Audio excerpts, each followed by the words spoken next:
Hi everyone, thanks for stopping by Pete's Garage. Now if you bought yourself a classic car and are looking for little ways to fix it up, the car I'm leaning on is the one I'm going to use to show you how to do it.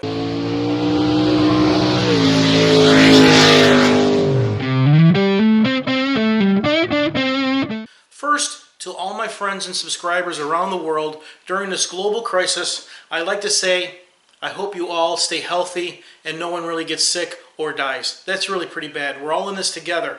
Now, please take care of yourself, take care of your personal hygiene, wash your hands, follow all the rules of your local officials, whatever they say, and most importantly, let's be nice to each other.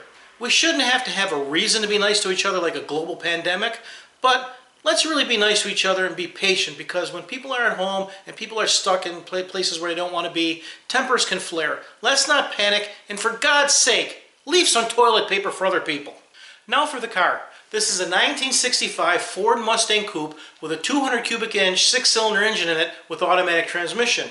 I picked it up from the southern tier of New York, and it's a Florida car, so it really is in pretty good shape. Now, just like any classic car you buy, this car is not perfect. It's missing pieces, some things don't work, some things aren't perfect, so we're going to fix it up over the next several months. One of the exhaust manifold studs is broken off, so there's an exhaust leak. So we're going to remove the cylinder head, take out the stud, fix the stud, change the valve seals while we have the head off, and then reinstall it. We're going to do that just so she can drive it through the summer, and of course next winter we're going to pull the engine out and rebuild the whole thing. In the meantime, we're going to do some small things to fix it up and make it look nice, like changing the carpet, fixing up the interior, painting and replacing some body panels, clean up the engine bay, fix some wiring that isn't working properly, change the window regulators in the doors, fix a few areas where the paint is not so great, install a new radio and speaker, and clean and polish some trim pieces and chrome.